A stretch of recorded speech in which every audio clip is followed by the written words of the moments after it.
Gentlemen, welcome to the Be the Man podcast. My guest today is Nate Feathers, and I know nothing about him. He and I just met this week, and he doesn't know me either. So we just met this week on an Instagram Live, and awesome vibe, awesome energy, and a great message for men. So I was like, man, let's get on and have a conversation. So, brother, welcome to the Be the Man podcast. Why don't you just tell us about yourself, your story, your family, and your message? Sure. Yeah, thanks so much. Thanks for having me on, man. It's kind of funny because that live was one of the best lives I've ever been on and done, and it just was so good that when you were like, "Hey, let's do this," I was needed to needed to connect with you again. So I'm glad we're doing this. Um, yeah, so I am a father of six, and the youngest is 6 weeks yesterday, and the oldest is 20 or will be 20 in May. So just a hair under 20. Um, and I got everything in between. So 20, 17, almost 18, and then 8, 7, 3, and 6 weeks old. So it's been a Massive gap. yeah. So that actually is I was married before, had two children. We were pretty much done, and then that whole relationship went awry, and we can talk about that too. Nothing's off limits with me. So and then I met my wife now, and I always wanted a big family, so two for me just seemed real little. And so when she said she wanted to have kids, I was like, yeah, let's do it. And so here I am at 43 with a 6 week old. Yes, sir. And like I told you the other day, I'm jealous. I so here's something fascinating, and I'd love to hear your perspective too. Yeah. Early on as a dad, it was a chore to do the diapers, to do the Mm, sleepless nights, bouncing babies that just wouldn't stop crying, and it was so much work. And you're exhausted. You're trying to figure it out, right? You're just like, what? How right. does this work? How do babies work? Like, where's the manual Yeah. for this thing? And they don't give a Ugh. crap about your agenda or what's important to you, your priorities, like whatever. Right. So you're just like enduring it. And I wanted to be a good Hmm. dad. I'm like, I'm gonna make the most of this. But when we got down to our last two or three kids, and again, I enjoyed my kids. We have seven, Yeah. right? I love family Yeah. like you do. Absolutely love kids. When I got down to the younger ones, and I realized like once this is over, like this is over. And Yeah. I started to like cherish even diapers. It sounds Yeah. crazy. Like I got one-on-one time with these little babies just looking right in my eyes, and then potty times. You get little ones just screaming from the bathroom, "Daddy, come wipe me!" All Yeah. that stuff. Right. And when I was at first, I was like, "Oh, I can't wait till it's over." And then at the end, I was like, I'm gonna be sad when this is over. And I Yeah. genuinely miss the little ones and can't wait to be. Hmm. There's something I love every stage so far. Our oldest Yeah. is 21. I love Uh, every stage. Man, the little ones, they're so much work, but they are so fun. yeah. No, I totally agree with you. And I have like a love-hate relationship with every stage. Every stage has its pains and frustrations, right? Where you're like pulling your hair out. I don't know what I'm doing. I remember my oldest was in eighth grade, and I looked at him and I was like, dude, you're my oldest. I don't know what I'm doing. I was in eighth grade once, but I've never been a father of an eighth grade. I'm just throwing stuff at the wall, praying something sticks, man. I'm over here trying. And I honestly think that was a great conversation because he realized, Yeah. oh, dad doesn't know everything either. Like he's trying to, like, I'm trying. I don't know. And it's okay to not know. That's awesome. But I I I would say that every stage has so many great things. So the baby, I'm with you. When the oldest was born, I was like, what is going on? You're trying to figure all this stuff out. And for guys that are just getting into this stage of life, it's really hard, really frustrating. And it also feels like your wife just drops into it and is like, yeah, this is what I do. And it almost feels like it's unfair and we don't know what we're doing. You're right. There's no manual. And I won't say our wives have an unfair advantage, but I really do love that. I believe in God. I love that God put in them the cellular structures and the way it is to actually become a mom as she is growing the baby inside her. We don't get that. So she will automatically do things because it's just intuitive and feels right. And all of that is from nature. You watch mama bear is a real thing. You don't mess with grizzly cubs because mama is somewhere around and she will hurt you. Um, a lioness, like babes or cubs, they crawl all over her. They just get it. And it's harder for us because we didn't get the oxytocin levels and the bonding and all of that stuff as with babies. 9 months of literally being one with Yes. another living being. That's a Yes. beautiful thing that God created for us. Yeah. Absolutely. I mean, you rest that baby's head. Oh, mama rests her baby on her chest, and he hears home because he's heard that heartbeat for so long. It's just normal. So that's beautiful, and I love that. So for dads, it was really, really hard on the front end, but now I'm like what you said. I change most diapers because that's a chance for me to connect with the little guy. I mean, we had a mess last night. It was blowout, all that, The and I'm sitting there. blowouts. Oh, dude, it's crazy. And I just was like, turn the tub on because we got to wash him off. It was one of those. But that's me. And then I bathe him. So I'm right there. He gets that. I found out that uh, like pheromones that the wife puts off during pregnancy and up into birth, actually, the man smells those. It will decrease his testosterone because testosterone inhibits oxytocin. And so it helps decrease our testosterone levels in that time. So we actually can bond with our kids, Yeah. which is amazing. And I love that, again, that those things that God puts in us Yep. to give us the ability to have that bonding time. We just have to take it. Exactly. We just have to take And I think there's something there. It's like, okay, it requires a little more deliberate action and it. intention on Hmm. our part, some real purpose and being more proactive. Hmm. But that's the way it should be.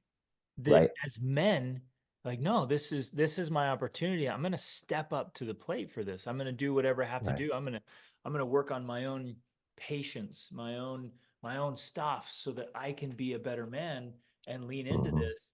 And genuinely, I feel bad for the dads who aren't leaning into cleaning up the messes and changing the diapers and getting into the messiness of being a father, because in the mess are also the rewards, right? Yeah. That's where the connection happens.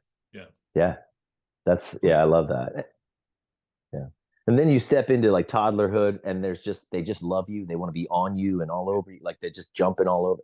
It can be annoying, but at the same time, if you think like you said, like this is over, this will be over at some point. So You fast. just start going, wow, I love it. Yeah, just crawl all over me. How many Um, times did you get kicked or hit in the nuts? Like raising six and yeah, seven kids, right. man. Like, and there wasn't a single time I could like lay down or get close to the ground without turning into a jungle gym. Like every single Absolutely. time. And Yeah, if you come home exhausted like I did, and they're like, "Yeah, Dad," I had a choice. Like it was like this crossroad immediately. Like, do I tell him how tired I am? Do I tell him no? Do I get upset with him? Or do I say, you know what, who's going to be the man here? Like, let's right. go. Let's generate some energy. Let's be a dad. Even though yeah, of course I'm exhausted, but I Yeah, want to play with them. They want to play with me. Let's go. Right. And that yeah. turned into the best memories. Yeah, I've had plenty, and I would say that that's actually part of my journey was becoming healthier because I got more energy. I was able to hold them, move them. Like, I mean, I can press them overhead. Like, I am some superhero to them, and I could just keep going. My whole goal as I got further into my fitness, I was like, I'm going to run them into the ground. I'm going to make it so that they Same. ask me Same. to like stop. Same. And Yeah, so the catalyst for me was I want to hear your story too of fitness. yeah. So my parents divorced when I was really young. Stepdads came and went, several of them. And I Hmm. remember my dad would come to visit maybe once, maybe twice a year. He'd just show up for a Yeah, few hours and visit. And I remember one time he rolled around. I was probably 13, and I was a pretty big kid, and I wanted to wrestle. I mean, I was just a rough, tumbling, awkward kid. I wanted to wrestle. I wanted to be physical, right? yeah, And I grabbed him, and he's like, no, no, don't do that. Stop. Like, oh no, I'm older, and like, and he just shut me down. He wouldn't wrestle or do yeah, anything physical. And I remember yeah, as a 13-year-old kid, I'm like, I will never do that. I will never yeah. ever do that. I will be in great enough shape to wrestle with my kids and my grandkids as long as they want to keep going. And Absolutely. as a young teen, I was like, no, man, I'm not playing that game. Because I Yep. mostly because I was so disappointed. And my Yeah. dad shows up. Why can't I wrestle with my own dad? And so Yeah. that was a driver for me. And I'm with you, brother. I'm like, I'm going to be in peak condition my entire life so that I Yeah. can wrestle with my kids, so that I can dance with my grandkids or great grandkids at their weddings. Yeah. I'm in this for the long game, and I need to get Yeah. Same. that fast. Same. So That's the tell us thing. about your journey, man. Yeah, so the fitness side of it, I really did take a switch. Like I had done like challenges, and I've been in like working out in the gym since like college. I played soccer in high school and college, and and then when through the gym, I got into fight training, and Yeah. so I fought for a while. And yeah, yeah, love it. And then I got into CrossFit after my wife was like, "Hey, I really don't want you to get punched in the face anymore." And so it was one of those, got to keep the moneymaker going, Yeah. so when I got into CrossFit, I really started to get the energy and the body that I wanted. And I mean, for some people, they're worried they're going to get hurt. I just tell people, take it slow, be disciplined enough to learn the form and learn control. That way you don't get hurt. But that's when I started really getting the body I wanted. But what I realized was I started, I don't know what changed it, but I was like, I want to live to 150, but I don't want to be like this decrepit, like almost Same. turning into dust, right? Yep. And so I started looking at health as the, like you said, the long game. What does it look like for me to live a fully healthy life for as long as I'm here, so that, like you said, I can be on the floor with my grandkids and playing around. I want to be I mean, my youngest is going to graduate when I'm 61. 61 used to feel like it was old, and now I'm like, man, that's not very old at all. That's not far Right. away. Oh, that's So awesome. yeah, so that's where the journey started, in the sides of like, how do I interact with my kids better? And that discipline started me going, well, they'll learn that from me. If they come to the gym, they'll learn this from me, because it's just normal. If you grew up in the church, there's a part of you that it always feels like Sunday is a day for church and a day for rest, even if you don't go anymore. There's this feeling there because you that's what you learned when you were little. And so I figured I will make normal working out a normal thing. That's what we do. And so health and eating right and those kind of things are just part of our family dynamic. Exactly. Um, Same in ours. We wanted to just be dude, I one love that. being. Yeah. How this is a good one because I wanted to make it obvious, and I wanted to make it attractive.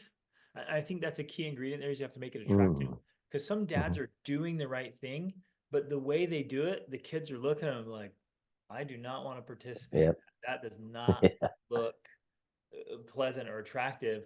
Or maybe Yeah. there's something off, like, I don't really want to be like my dad because of whatever.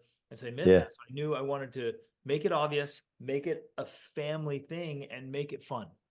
And so Hmm. even from when they were really little, I was just doing crazy hard stuff.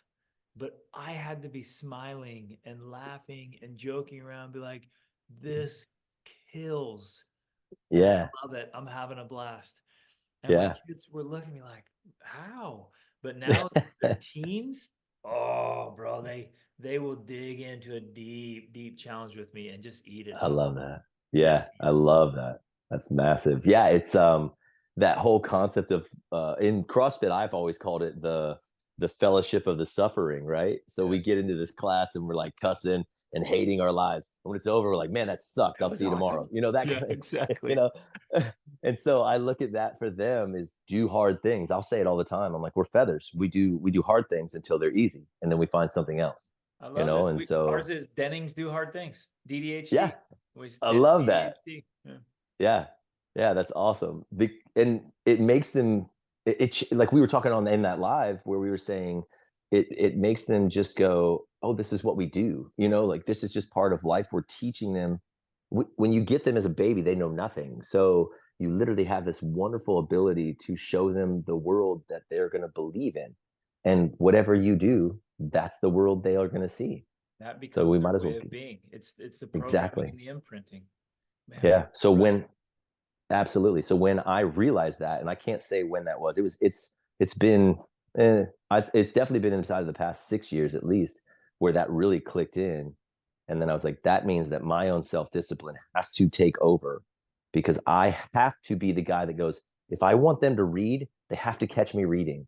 They say all the time, "Oh, I hate reading," and then I'm sitting there reading, and it's just at some point they're gonna go, "Dad reads all the time." Yes, it's what we do, and I liken it to exercise. So I'll be like, "Yeah, but do you want to have a body like you want to be able to do the things that Dad does?" Yeah, okay, then you get in the gym with me.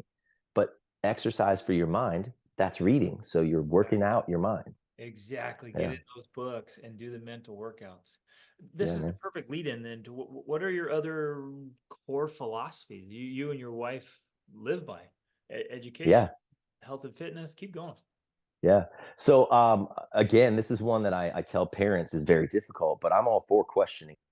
Same. You know, ask questions. Don't believe don't I don't mean don't believe anything, but I mean give yourself the ability to say, well, why is that? Yep. And so my kids are allowed to question rules in our house, which Same. I hate, but at the same time, they should be allowed to, right? And if because the core belief there is if you just take everything that you're told and just do what you're told always, when they're adults, whoever's authority tells them what to do and they'll just do what they're told.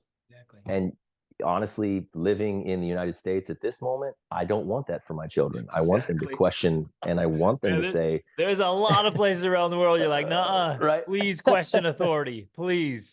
Yeah, exactly. And so they're allowed to question those things. They're allowed to like call me out. So the other day, and this one was I kind of just came up with it, even though it's a part of what we do, is I'm always like, hey, we help each other, we work together.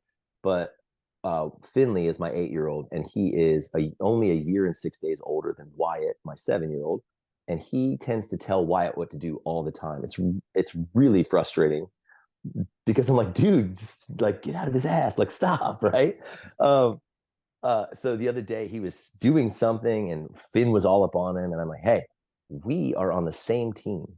I'm Yeah. like, so that's not how we treat each other. Like yours and mine and why that's we're all going the same direction to do the same thing because we are a team. And then I gave Finn the permission. I'm like, when daddy's upset and I'm raising my voice, or I'm trying not to do that, but I do it. Or you feel like I'm not being kind. I'm like, that's your chance to say, Dad, aren't we on the same team? And Yeah. I will hate it, but it will click in my mind.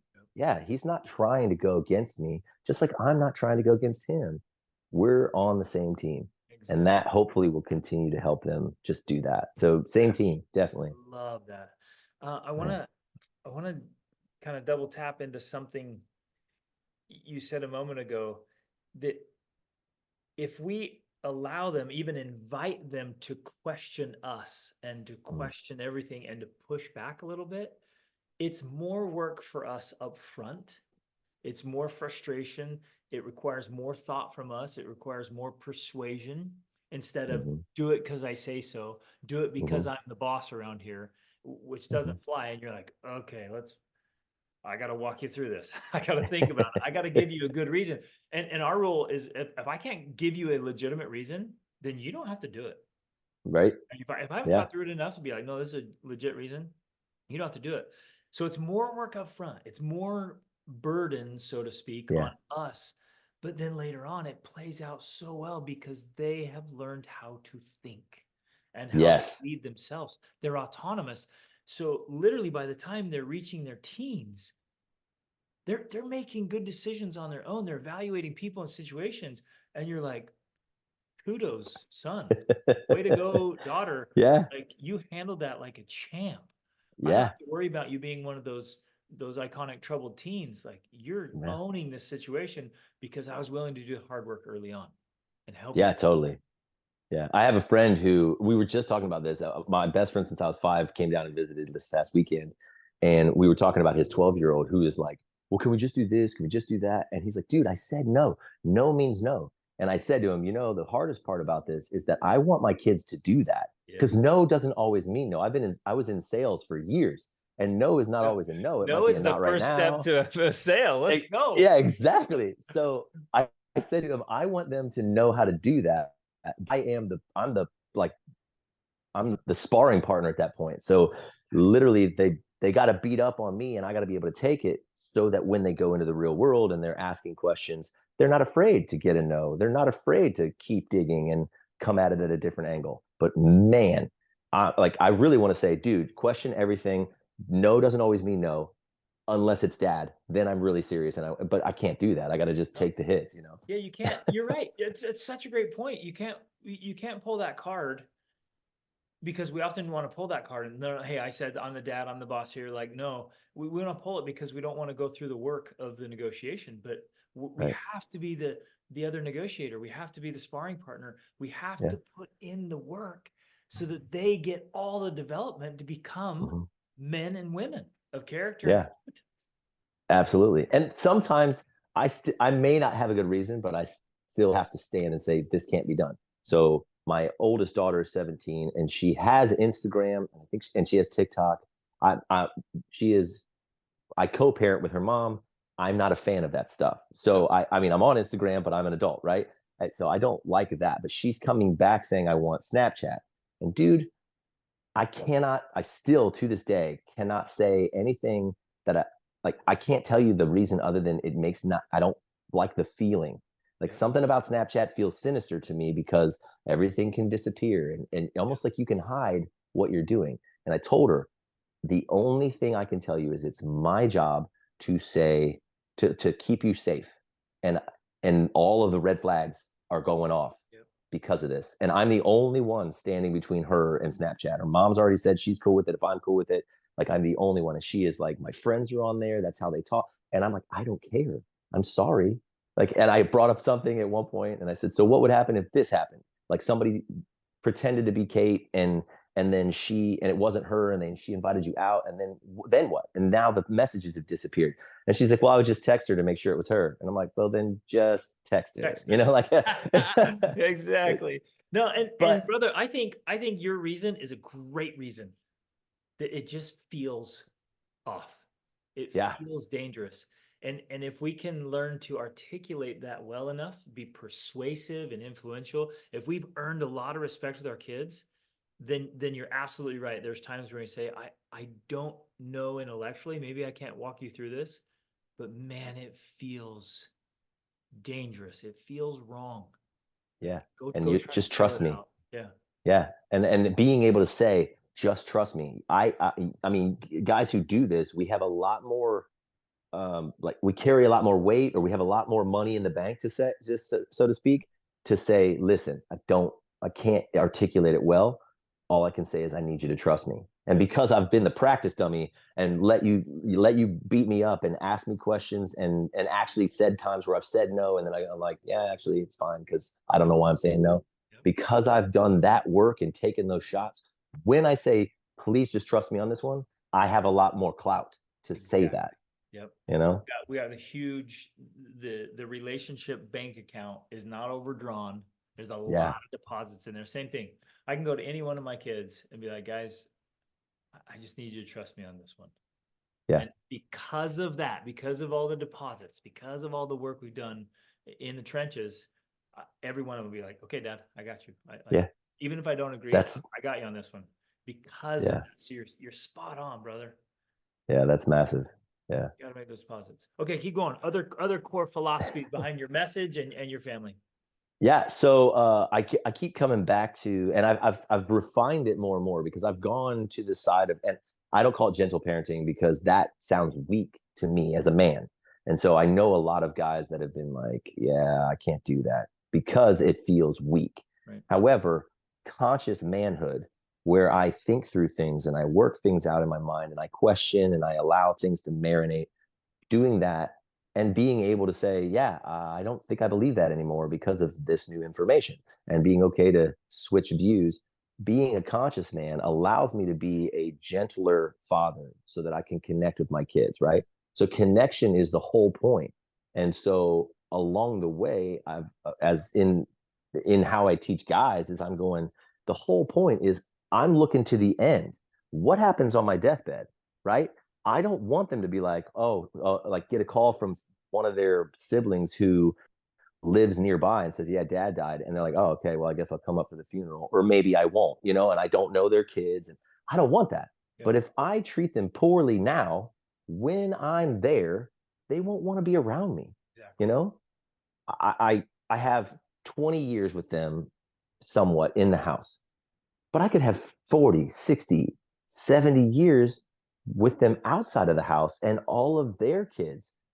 I want them to go, hey, we're going to we call my grandfather, we called him Pap. That's what I'm going to be called because he had such an influence on my life. That's So it's awesome. like, I want them to be like, we're going to Pap's. And all the kids are like, yay, we're going to Pap's house. I want that. So I have to be the one, I have to be the man who says, I'm going to keep that connection. Yep. And that means I have to bite my tongue and pay attention to what I say and treat them with the respect that they deserve as humans. And so those are the core values in our houses. You're a full-fledged human from the moment you're born. You deserve all the respect that dad and mom do. We don't speak to people that way. It's not, you don't talk to me that way, I'm your dad. It's, hey, we, as in all of us, don't talk to other humans that way because the humans deserve respect. I am, and even from parents, we don't talk to kids that way because yes, because they're small, right? yeah, It's people are yeah, people no matter how small. And if we model that, then they're like, oh yeah, well, it's the same for everybody because our parents don't talk down to us and don't treat us like right. crap just because we're little. Yeah, I saw somebody say something to the effect it was like a meme or whatever, but it said something like, treat your kids in such a way that when they're disrespected, they recognize it and are like, that's not right, that's not normal, and That's you good. don't get to do that to me. We don't like, they will have that moment where they go, we don't do that. And that dissonance will make them either say, I'm not, they'll either confront it or they'll say, I'm not hanging out with that person because they're completely disrespectful. I don't want to be around that. Exactly. And And they'll feel I it and sense it immediately. exactly, Yeah. because it's so dissonant with the world that we've helped them create, you know? Yes. And That's so how to help your daughters date the right guy. yes, for She'll feel real. that immediately. If this guy shows up and he's disrespectful, it's like, hit the curb, bro. My dad Absolutely. has Yeah. never talked to my mom like that, and he's never talked to me Right? like that. You're out of here. Yeah. Yeah. It's awesome when, because as a dad, and I have 4 sons and 2 daughters. So when you think of that ratio as a guy, you're like, my daughters are protected. And I think that way. And I even said, like, and now I've gotten far enough into working out where I'm pretty fit. So I've said to my oldest, yeah, you can date anybody. He just has to beat me in a workout first. And she's like, Dad, come on, nobody can do that. And I'm like, yeah, I Yes. know. One of those kind of things. But I want her to see certain, she's watching me. So certain aspects I have, she's gonna be like, that's the guy I'm gonna date. And the number one that I want is that he's respectful. Yep. On the other side of that, you still have a crew of dudes behind you that are going to step up and be like, hey, bro, you don't treat any of our family that way. And you're definitely not going to treat our sister or daughter that way. Yep. Because we've got your back. Love that. So this whole thing that you're kind of the long game into kids and grandkids and all those years, I refer to that as like family legacy, right? Because Yeah. our marriage, working on our parenting and fatherhood, but there's this piece in there that's legacy work. It's the long stuff, the stuff that plays out in 10, 20, 30, 40 years. And that's that core piece that's so important. I have a curiosity. So your oldest two, do they live with their mom? So Zeke is in college and he decided to, like, he's nearby, but so when he came back, he decided to stay with his mom. Okay. And that is actually because he was like, our house is too crazy and I got all this stuff for college to do. That's at least what he said. He's like, all the little kids, man. Because they would literally, when he shows up, everything shuts down. They could be in full meltdown mode, the youngers. And if he opens the door and he's like, what's up? His voice, they're like, Zeke! And everybody's sprinting to the door. So they love hanging out with him. And I can see where that would be the case. I will say there has been, because I raised him as a traditional dad. So a lot of my learning, and unfortunately, a lot of my learning happened on him. And so there's a lot of stuff in my life with him as a little that I regret that we've walked through and talked through, but it's still there. And he's still got to work through it now because it's his. Even if I put it on him, it's still, now it's something he's got to work through. And so there is some of that, I think, where it's a little easier at mom's. We require stuff. We'll be like, no, it's family dinner, dude. That kind of thing. If you're here, you're with us. And so I think a little bit of that. And then his younger sister, she goes back and forth still. She has a week with us and a week with her mom. And that's hard on all of us. It was super hard. And this was Yeah. my curiosity. And let's talk through this a little bit, because Yeah. there's a lot of guys who are going to have similar situations. Either they go away for work. I know a lot of guys that travel for work a lot. Yeah. Even guys, when we lived up in Alaska, there was guys working up on the North Slope. They go Yeah. work for a full week and then they come home for a week and gone for a week. Yeah. So with your son kind of moving out and doing his own thing, and your daughter switching back and forth, what have you found ways to stay really engaged Sure. and to keep the relationship, keep making deposits, even when there's either distance gaps or any kind of Mhm. gap or separation? Yeah. So you've got to take in, I think teenagers do this, right? So your kids, when they're little, they're constantly all over you and you just want some space, but your teenagers are going to give you space. And unfortunately, it's going to be that I wish they didn't give me so much space. So enjoy the little because they're all over. Enjoy that because as they get older, they're going to start wanting to hang out with friends more. They're going to be on their own some more. I wasn't I wasn't as cognizant of this stuff. So my oldest daughter and my oldest son went to actual like regular school. And so she still does that because she didn't want to either homeschool or go to the other school to switch, just being a junior in high school. And so she has homework and other things that take her away from us. My parents didn't make me, which I always thought was weird. And now that I'm older, I'm like, man, they should have done that. So they both have jobs and they go to school. So there's a lot less time with them. That being the case, Just right there, school, homework, jobs, friends, if they do any sports. I yeah, mean, the amount of time left over to be with parents is so small. yeah, And whenever I think about that, I think, gosh, we cannot, how dare we be looking at our phones yeah, in the tiny yeah, amount of time we have together? yeah, Or, hey, great to see you, and I'm distracted. I'm all over. Like yeah, the moments you add that up, you put it in a pie chart, and you start calculating the minutes you have with your teens when they're yeah. teens. It's Oh yeah. man, we got to be fully engaged when we have them. Yeah, absolutely. So true. And here's where I will say that I like the phone and I like that they're on Instagram and stuff like that. Is that a lot of the times I'll see stuff when I'm going through and I'm like, oh, that's for Zeke. And then we have conversations.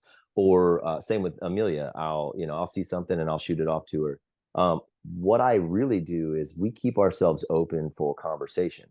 So, great example. Last night, I am dead tired. I'm up at 4. I've got a lot of stuff going on in the morning. I was doing some like soul work yesterday, so I was completely exhausted by the end of the day.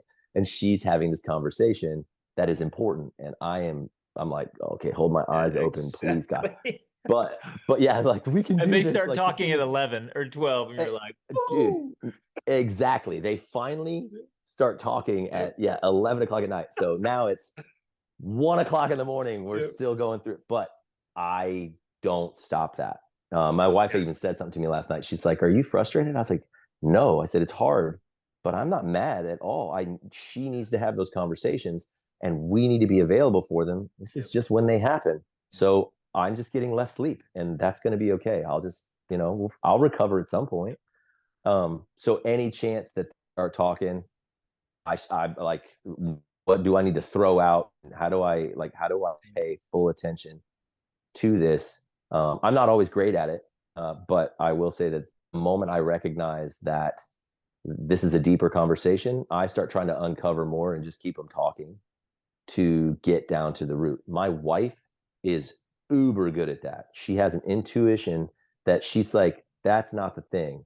This is the thing. And I'm going to make you tell me that. And she'll just, I don't even know how she does. She'll do it to me. And I'm like, oh, she caught me, that she's so good at it that I love that we have those conversations together with them because she is so intuitive on that. And she'll just keep them talking into it until we get to that deep part where even last night, my daughter's like, well, I'm going to cry. And we're like, well, cry. Like, that's okay. Hey, Just yeah, do it.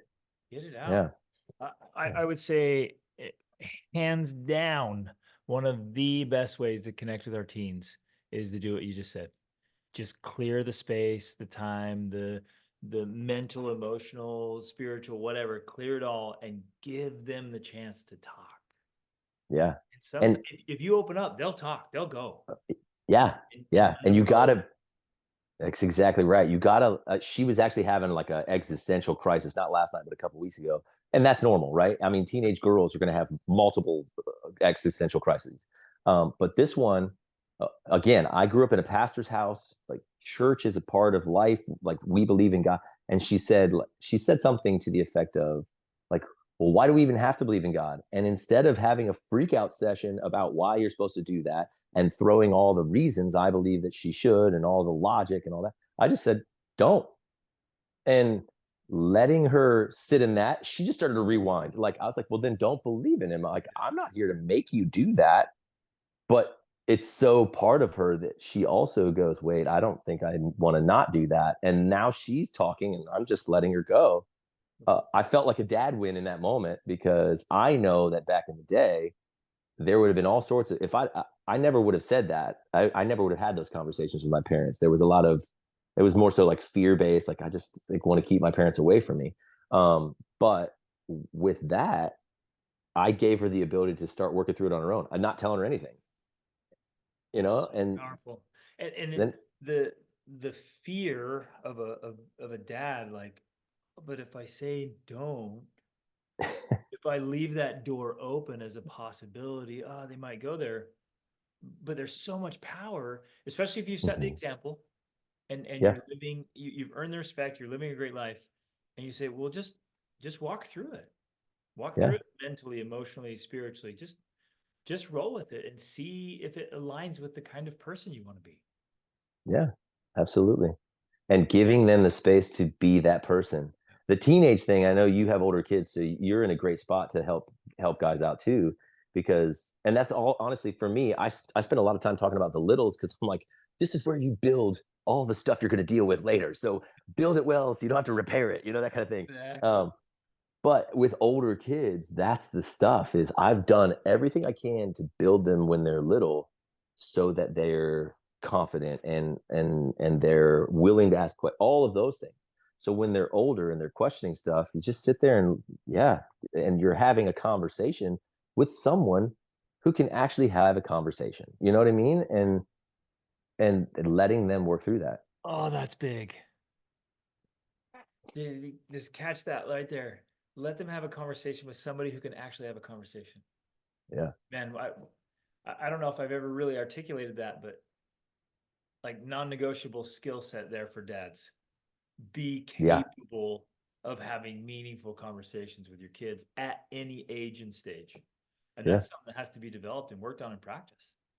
Absolutely. Be that guy. Absolutely. Oh, I love it. Yeah. Hey, let's shift gears a little bit here. How do Yeah, you man. how do you manage work time, productivity, six kids, being there for your wife, being there for your kids, being there for the conversations? We talked a little bit about this on the Instagram live we did, Mm. but walk us through your schedule, your week, like what's working for you, what's not working for you, Yeah. in order to hit all the roles, because we have to be Sure. providers and protectors, and we have to be there. Yeah, yeah. I think that there's a lot of guilt in dads for not being there. And I've actually heard TD Jakes, I think it is, who says for men, we and fathers specifically, we say, if I give you time, I can't make money that allows me to give you the life that I want to give you. But if I go make money, I have to go do that away. And so I can't give you time. And it's funny because I really, I don't resonate with that at all. It's very dissonant to me because I sit there and go, there has to be a way that I can be with my family and still take care of them. And I Absolutely. will say that I am transitioning the dads don't babysit thing for me, from my standpoint, it just all of a sudden just took off. My wife's like, no, you were doing things and it hit and people resonated and that's what built it. But for me, it just felt like I was doing all this stuff, and then all of a sudden something hit and it caught traction, and then we skyrocketed like a hockey stick. And so I really didn't feel prepared for it. And so I had like a 9 to 5. And when I got to, I own a business that is like, it's not brick and mortar, but it is, I'm out and about. I do Christmas lights of all things. It's crazy. Um, but so it's seasonal. And so it's one of those things where we were we've been worried about how do we do money, and I do life in seasons. So we all know that when Christmas hits, that month or two beforehand, I'm not around very much. But when I am home, nothing else happens. I mean, a lot of people would say that if you watched me pretty normal when October hit, a lot of my posting tapered down. And that's because the only time I could do it was is if I'm on a roof, or if if it's at night with my family, and I don't want to do that. Right. And so I guess I would say I look at it two ways. One, sleep for me is important, but it's going to suffer first. I would rather take the hits of suffering than my family suffer missing out on things. Yep. And so I'll work deeper into the night, or I'll get up early. I call it being a man of the dark, right? That's when I do work on me, and that's when I do work on things to like produce the family. And then specifically with my light business, it's a season. So we all know season hits, dad misses out on a lot. I hate it, but at the same time, when it's done, I'm just engaged. Exactly. Like when we finish the last house before Christmas, and I like the rest of December, I don't do anything. I don't try anything because I want to be there still. That's such an important discipline that I think it's easy to miss out on. We get going, we get grinding, we get working hard, quote, for a season, Mm-hmm. and then we just keep going. Yeah. And we have to be disciplined enough to say to stop and be like, no, okay, now I'm switching gears. I'm going to Yeah. fully engaged over here. Yeah. And cultivate that skill and that ability to switch gears and be. Yeah. That's I mean, awesome. I've heard it said, money you can always get back, but time you can't. And it's true. I mean, my youngest is 6 weeks old, and it feels like I just held him for the first time. It's crazy how fast it goes. My oldest is about to be 20. Dude, that blows my mind. Yeah. I know you feel the same way. And so it's like it's not like I can always make more money. I can start a whole new job at 60 if I want, but I can't go back in time into the first 7 years of life of my children and imprint all the things that I want them to know about me and about life and about the world and about themselves, so that it builds them from there. I can't go back to Zeke's never going to be 15 again. He's never going to start driving a car again. He already learned that. I can't go back. So I'd rather, if you go with that mindset, be willing to give up the thing that can come back, not the thing that will not come back. Yes, which is such a hard decision. This is so cool because we had the same experience when our kids were little. Rachel and I sat down multiple times, and we're like, we could really dig deep right now and focus on the business. Yeah. I'm like, but the kids will suffer. And we thought, well, it's just for a time. But for us, we just kept coming back. No, if anything's going to suffer, if it's suffering between business and family, business suffers. The business will just have to grow slower. Yeah. Rather that That's have literally where we're slower at. growth than the kids. And so we invested in the kids. And there were times when we had financial struggles or challenges, right? We didn't have the money we wanted. Yeah. And it was always worth it. Even in the frustration moment, we were just like, man, Yeah. we could have solved this problem, but we would still choose the same thing again. And Absolutely. it was legitimately family first. And it matters, where you and I both know so many people who put the finances first and the family suffers. And then later on, even all the finances can't bring back the family stuff that was neglected or hurt. Yeah. So I mean, I look at my own life, right? My dad, like, I had a great childhood. I had a great teen, like, nothing wrong with it. But what I can say is when I look back at life, there's like, I remember a week that my dad and I went on a camping trip. I remember actually being in the band when I was like in 6th grade, and my mom was the only one there. And then I remember one time playing, like, shooting some hoops with dad at the basketball court right outside our house. And then he came to the first game of the season of my senior year, and I scored, and he had to look up from a book because he was trying to study for what he was going to preach on. Like, he missed out on so much, even though he was around. And that's pre-cell phone. So you have all these dads that can do things now, work from home and all that, but we're so crammed into this stuff that we miss out. And I don't look back in anger at that at all. I just look back and go, I don't want to do that. I want my kids to look back and go, Dad was always around. What did Dad do? What was his job? Because we don't even know. Like I just like that's kind of how I want to be. Like, how did he Same. do what you know? Yeah. But he was always there. That's literally I want them to look back on their whole life and just go, Dad was always there, and he was playing with us. He was watching movies with us. He made us popcorn. He cooked. Like all the things I do, I want them to look back and go, Dad was always doing stuff. How did he do that? You know, that's what Exactly. I want.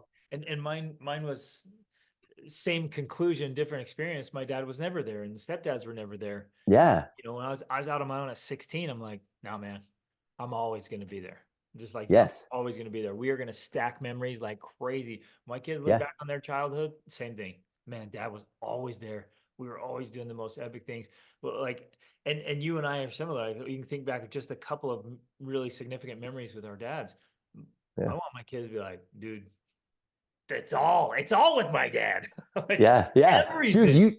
you said that on the live, and I seriously, at the end of it, I know we got cut off, but at the end of that, I was like, I'm stealing that from you because I didn't do that much. And I'm like, okay, how can I do what you said? I'm stacking memories. That's baller status fatherhood right there. That's all I want is to just stack memories where they can't escape Exactly. all the stuff they did with Dad. Well, my dad and I Exactly. did this. My dad and I did this. Holy cow!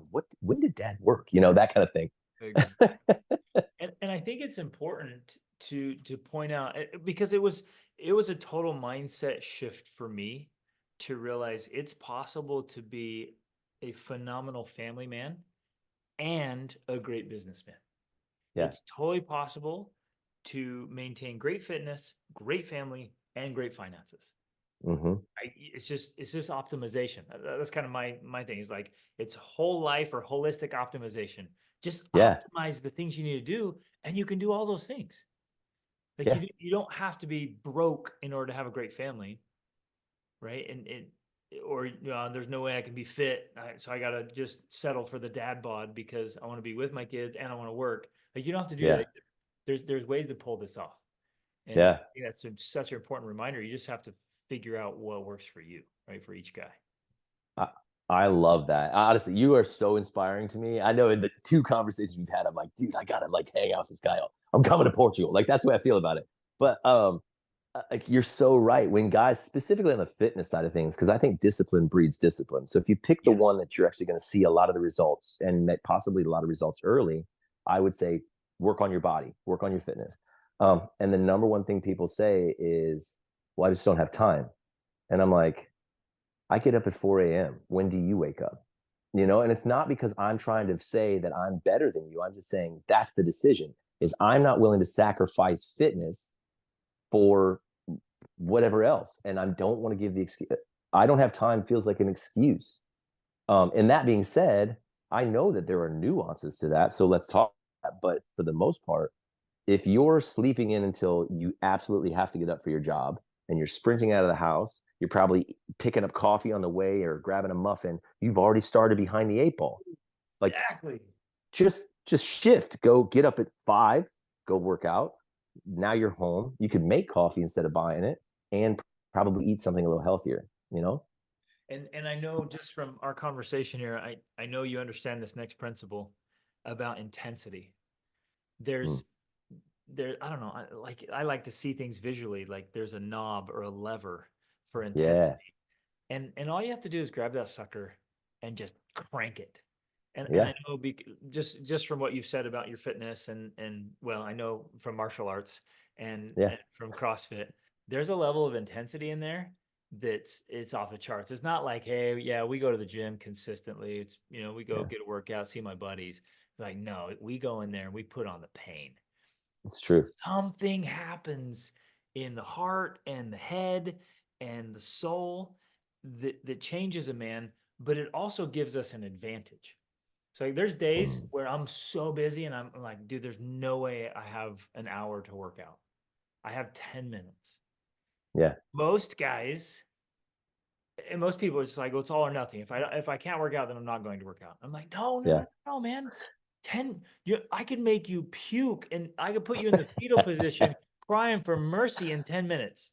It doesn't take Absolutely. that long. So if Yeah. you've got 10 minutes, here's the thing I like to do, because I did it one day. I was like, I don't have any time. And I'm like, no, sucker. I grabbed a 50-pound kettlebell. I put on my favorite workout song, and I tried to just do the swings for just one song. Dude, I couldn't do it. I couldn't do it. Yeah. I was laying down like that, killed me. And the song was like 3.5 minutes. Yeah. Yeah. Like, I felt great. Ran down, grabbed a shower, I'm off. And I'm like, that was less than 3 minutes, and I Yeah. was spent. Yeah. So, like, we gotta stop making the excuses and turn up the intensity. And part of it, I'm with you. I'm an early guy. And Yeah. as soon as you have kids, you're like, look, man, you got to get up earlier. Well, wasn't it That's where the window Arnold? is. That's right. When Arnold Schwarzenegger said, you get your 6 hours of sleep, and he goes, and I know everybody says you need 8, but just sleep faster. And I'm like, okay, if the guy could do all those things, and he's like, he worked on 6 hours of sleep, and we're talking that guy worked out hard, then there's not much I'm doing in my life at the moment that I can't get 6 hours of sleep and go from there, you know? And What's interesting about that, I'll just chime in on from my own yeah, experience. I've found the better shape I'm in and the better I'm eating, 6 is enough. yeah, When I struggle with 6 is I realize, man, I've let my cardio slip a little bit, and my yeah, eating hasn't been fantastic. But if I'm eating really well and I'm in great shape, 6 hours seems to be enough. yeah, With an occasional lunch, absolutely. I'm like, dude, that Saturday I was spent. I slept a full 8 hours. All good, Yeah, right? yeah. I That's find that exciting. I actually feel worse if I go over that number at times. I'm like, man, I feel sore and not right. It's almost like my body's like, you don't need more than 6. Too Get much up. time in bed, brother. Oh, I love it. I love it. Okay. Gosh, this is so good. We can go on and on about all kinds of stuff, but what what stands out to you, like just a core message that men need to hear? Wonder, like, maybe I don't know what it is. Is it something that you see that men are struggling with, or something that just actually really, really works? What if you had a platform to speak to Mhm. men? What would you say? Like, what comes out like, hey, this is a Yeah, non-negotiable. This one matters so much. yeah. I feel like it's one, so that's hard. But I want to say, do it on purpose. Mhm. Right? That would be the statement I would make. Do everything on purpose. Look at your life and decide what you want. I'm constantly telling Zeke this, my oldest. I'm like, what do you want?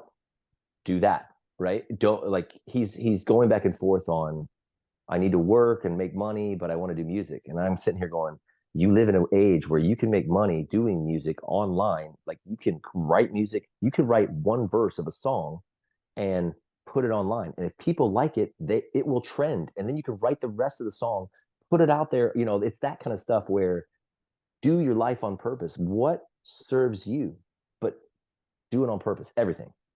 And I think that's where I honestly think that's where men are failing ourselves. Mhm. We've been told that we don't have a purpose, really. Like the and this is not a bash against it, but the women's empowerment movement is awesome. I want my daughters empowered, but we don't have to do that to the detriment of men or boys to say that they have no value, right? Because they have value, they serve a purpose. And what is that? What is that purpose? You should be doing hard things because your body responds to that. It makes your mind resilient, and that makes you a better human to continue to do things like whatever it is that you want to do in the future. Love it. And so And that's not what I would just say. having like a core life purpose, but do everything on purpose. I Yeah, get up exactly. on purpose, not like, On well, I'll purpose. just wander around the kitchen and look for, like, get up on purpose. When I sit down at Yeah, my desk, I'm sitting on purpose. When we go to the gym, we go to the gym on purpose. When I'm sitting down with absolutely. my wife, I'm on purpose. When I'm with my kids, I'm with them on purpose. On And purpose. you're so spot on for every little thing we're doing. If we do it purposefully, it eliminates so much wasted energy and effort and time and disconnect where I'm like, yeah, I spent time with my kids, but Right? all that meant was you were in the same room and Yeah. they were on their phones, you were on they were distracted. Like, no, that wasn't time. So if you do it on purpose, everything on purpose, Yeah. then you get the power behind it. Absolutely. And then you can also choose what you're not going to do, right? You're like, that doesn't serve a purpose. So like, I don't have anything here. Why am I doing this? And you can clean that out. Now you're opening up more time to do the more things that are important on purpose. Let's talk about that just for a second. Yeah. It's often the things we don't do that make the biggest difference. Mm. What are some of those things in your journey where you're like, not done? That is out Yeah. of my life. Yeah. I would say this is one that takes a lot of time. It required time from me, but it's one I'm not willing to let go of. And it's cooking food in our house. I said it earlier, but it's like, so I've basically said I'm done with, we do eat out, but I'm done with that being how we live, right? Because there's so much stuff that I can't see that's getting put in the foods, and that affects my body, and my food becomes me, and the food becomes my kids. So what am I putting in them, right? So a lot of parents, we get up late and then we're running, and so we're throwing bars and whatever kind of weird treats and muffins at our kids on the drive. Um, they're they're we pick them up and we're taking them to soccer practice or whatever else after school, so they're eating in the back, so I'm eating food, seeing my kids in the rearview mirror. That's not how I want to eat. That's not how I want to be. And so that stuff is for us, it's just we don't do that, and we cook at home, and that takes forever. There's cooking, there's eating, and there's cleanup, and I'm like, the cleanup is the worst. But we chose to not have a life of fast food and microwave food, and we chose to not have that life. And so it requires from us a, it requires the cooking and the cleanup. And so it didn't give me more time to give that up. It took more time, but in the long run, I'm sitting at a table with my children eating a cooked meal that we made, and we don't do phones, we don't do there's nothing on the table but food. We do like a family game. Usually the kids will want to do it where it's called guess and 10, but you're like guessing what animal they are. And so we're interacting that way. We ask like, what's their favorite part of the day? What's the worst part of the day? But we're interacting there. And because we chose to cook food and make it healthy and make it something, we get so much more out of it. Yeah, so good. More work, but a much higher standard.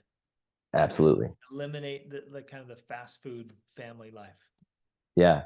And I mean, there's a lot of people, you can speak to this too. A lot of people put their kids in all sorts of sports and stuff. We don't do a lot of that, but that's because I notice, well, when you have six kids, not everybody's interested in soccer, right?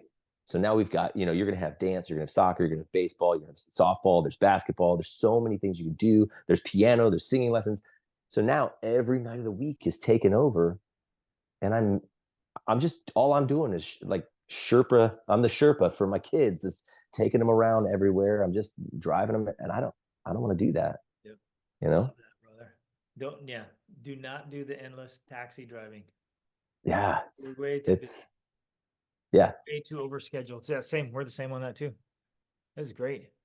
Anything else come to mind that don't do's? Those are both absolutely solid.